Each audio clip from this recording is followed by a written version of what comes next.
Hello friends, welcome back to Premier English. This is Prem Tripathi. आज हम लोग वोकैबुलरी की बात करेंगे। वोकैबुलरी के बारे में हम इसके पहले भी कई बार वीडियो पोस्ट कर चुके हैं। वोकैबुलरी को कई तरीके से देखना पड़ेगा, कई एंगल से समझना पड़ेगा। एक तो वर्ड फॉर्मेशन की जो टेक्निक है, जिसकी चर्चा मैंने पहले भी किया था, considering the root words, suffixes and prefixes. English में वर्ड फॉर्मेशन का बहुत अच्छा सिस्टम है। उस एंगल से वर्ड्स को देखना होगा। हर वर्ड आपके लिए नया नहीं होना चाहिए। वर्ड कैसे बनते हैं, एक रूट से रिलेटेड बहुत सारे वर्ड्स, अगर आपको वो रूट पता है तो उससे रिलेटेड बहुत सारे वर्ड्स आप जान जाएंगे। इसकी चर्चा हम बहुत सारे वीडियोस में कर चुके हैं। आज हम कुछ वर्ड्स को आपके सामने लाए हैं, उसके सिनोनिम्स और जहां पॉसिबल होगा उसके एंटोनिम्स हम आपको बताएंगे।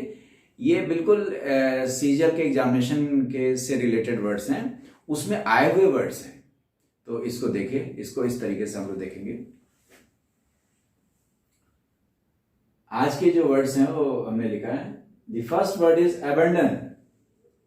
देखिए, वर्ड्स के मामले में एक बात हम पहले भी बता चुके हैं कि वर्ड की मीनिंग जानने से ज्यादा जरूरी है कि उसका स्टेटस जानना।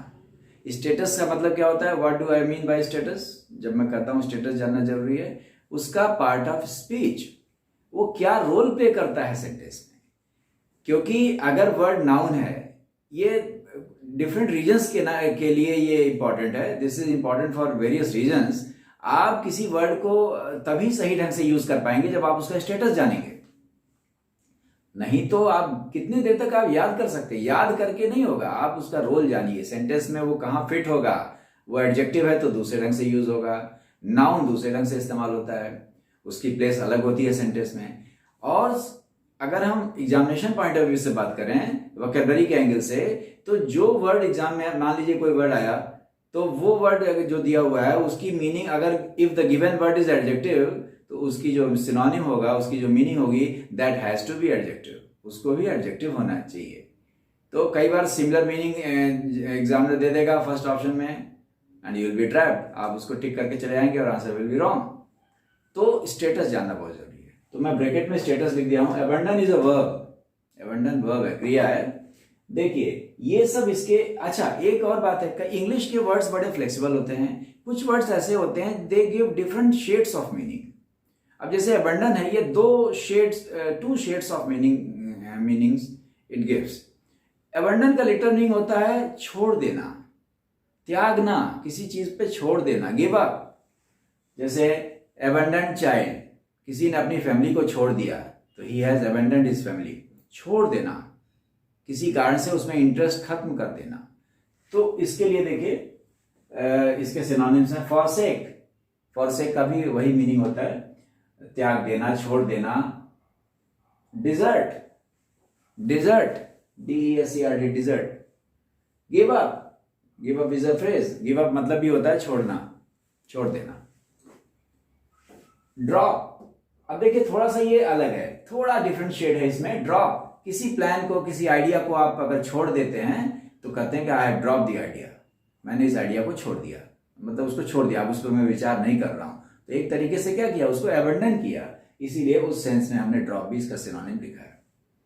स्क्रैप, स्क्रैप मतलब किसी चीज को खत्म कर देना, वाइंड अप कर देना, बंद कर देना, उसको यूज करना। अब उसको स्टॉप यूजिंग पर्टिकुलर थिंग, किसी चीज को बंद कर देना, किसी प्रैक्टिस को या किसी चीज को अब आप यूज नहीं कर रहे हैं तो आप उसको स्क्रैप कर दिए।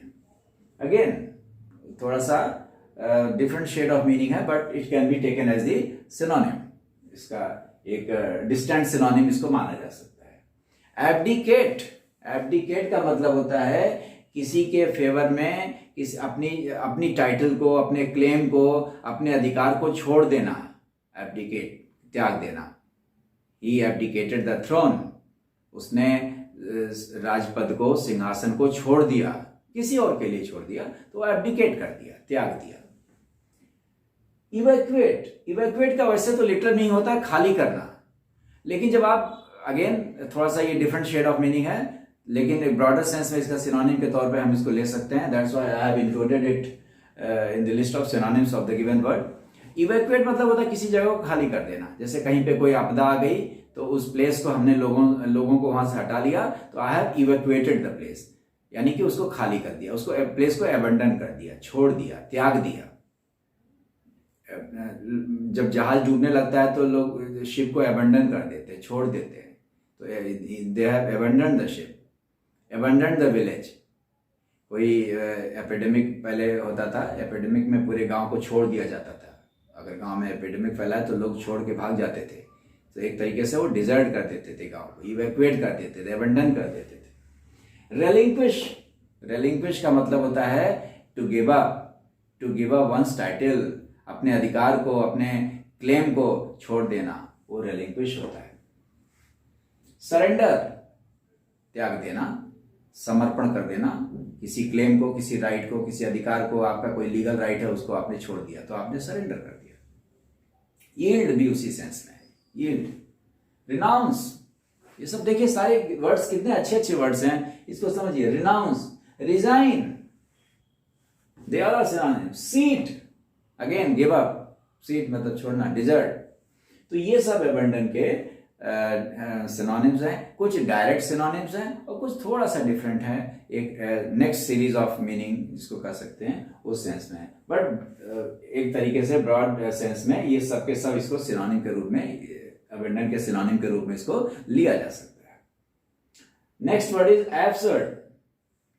एब्सर्ड इज एडजेक्टिव, देखिए ब्रैकेट में लिखा है, मैंने इसका स्टेटस लिखा है एडजेक्टिव, ये एडजेक्टिव है। एडजेक्टिव क्या करता है? Adjective is the describing word, ये नाउन का डिस्क्राइबर होता है।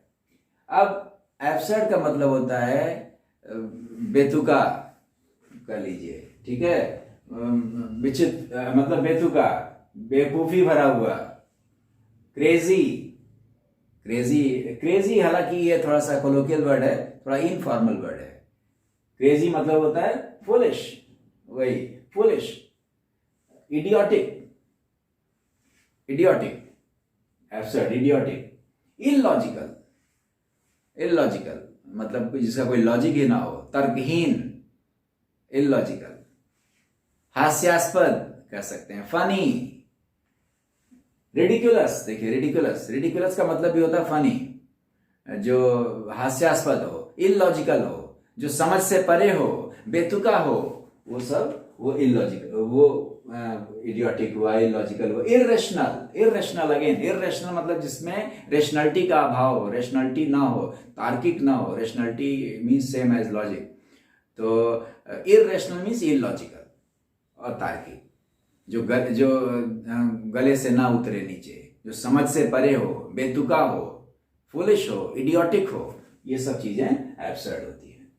अब इसके पॉसिबल अपोजिट्स क्या हो सकते हैं? एंटोनिम्स से क्या हो सकते हैं? लॉजिकल, जो चीज इलॉजिकल है वो एब्सर्ड है, और अगर ऐसा नहीं है तो वो लॉजिकल होगी। Rational, sensible, meaningful. Ridiculous was funny, अगर रिडिकुलस नहीं है, उसका अपोजिट चाहिए, meaningful. So these are possible antonyms, opposites. Next word is abnormal. Abnormal is opposite to normal. Normal मतलब सामान्य, ये adjective है, again the given word is adjective. Normal का मतलब होता है सामान्य, जो सामान्य हो, जो आमतौर पे देखा जा सकता है, जो समझा जा सकता है, जो सामान्य हो, जिसको अक्सर अनुभव किया जाता है, वो नॉर्मल हुआ। abnormal is opposite, abnormal, असामान्य, हिंदी में कहेंगे असामान्य। It is adjective। अब देखिए बिजार एक अच्छा वर्ड है। बिजार कई बार सीजल में आ चुका है। अच्छा, सीजल के का पैटर्न क्या होता है कि जैसे इस बार, जैसे पिछले साल बिजार वर्ड आ गया बिजार, उसके ऑप्शंस रहेंगे, तो उसके ऑप्शंस में मान लीजिए कोई एक पिक्यूलियर भी इसकी मीनिंग है। पिक्यूलियर का मतलब भी विचित्र होता है, असामान्य, जो चीज असामान्य होगी वो विचित्र होगी। बेतुका, तो उसके एक ऑप्शन पिक्यूलियर है, peculiar is the right answer. अब 2 साल बाद क्या होगा? बिजार ऑप्शन में आ जाएगा और पिक्यूलियर क्वेश्चन बन जाएगा। तो ये उलटफेर चलती रहती है सीरियल में। तो एबनॉर्मल, बिजार। इर्रेगुलर, जो रेगुलर नहीं है वो इर्रेगुलर हुआ, वो असामान्य ही होगा। ऑड, अजीब इसको कह सकते हैं, अजीब, विचित्र, बेतुका, पिक्यूलियर, पिक्यूलियर भी वही हुआ, क्वियर, स्ट्रेंज, स्ट्रेंज का मतलब जो अजूबा हो, बेतुका हो, जो बिल्कुल अजनबी, इसको स्ट्रेंज कहते हैं, स्ट्रेंज, बड़ी अजीब अजीब बात है। अजीब, अजीब वही होगी जो कि नॉर्मल नहीं होगी, जो एब नॉर्मल होगा वही अजीब लगेगा। जो चीज नॉर्मल है, जो रोज हो रहा है, वो अजीब कैसे होगा?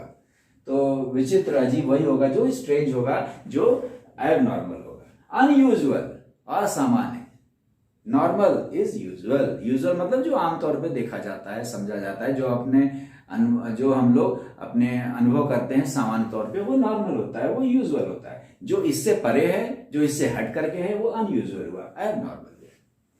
वियर्ड, देखिए वियर्ड बहुत अच्छा वर्ड है, ये आ चुका एग्जाम में। वियर्ड, वियर्ड का मतलब भी वही हुआ, एब नॉर्मल, विचित्र। Uncanny, now these are good words, these are difficult words, but ये इसके सिनोनिम्स हैं। अनकैनी, अननेचुरल, अननेचुरल को भी इसका सिनोनिम कह सकते हैं। तो इन सबका मीनिंग क्या हुआ? एब नॉर्मल, विचित्र, अजीब, स्ट्रेंज, असामान्य, विचित्र, इस प्रकार का सेंस देगा। इसका अपोजिट क्या हो सकता है? इसका अपोजिट क्या होगा? जो चीज अनयूजुअल नहीं है वो नॉर्मल है, वो यूजुअल होगी। तो अनयूजुअल का अपोजिट वैसे भी यूजुअल होगा। Normal, regular, usual, ordinary, so these are the antonyms of that given word. तो वर्ड की मीनिंग जानना एक बात है और उसको यूज कर पाना, तो इसीलिए मैं बार बार कह रहा हूं कि पार्ट ऑफ स्पीच, किसी वर्ड का स्टेटस जानना इज इक्वली इंपॉर्टेंट, बल्कि वो कई बार वो ज्यादा इंपॉर्टेंट होता है। कई बार हम मीनिंग जानते हुए भी हम ट्रैप में फंस जाते हैं एग्जामिनर्स के, क्योंकि हम सही स्टेटस नहीं जानते वर्ड का।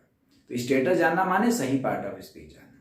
पार्ट ऑफ स्पीच की नॉलेज ग्रामर के लिए भी जरूरी है और वोकैबुलरी के लिहाज से भी जरूरी है। So I hope you understand all these things, और ये वर्ड्स आप समझ गए होंगे। नेक्स्ट वीडियो में हम दूसरे वर्ड्स लेंगे, set of another words with you. Okay, thank you for watching.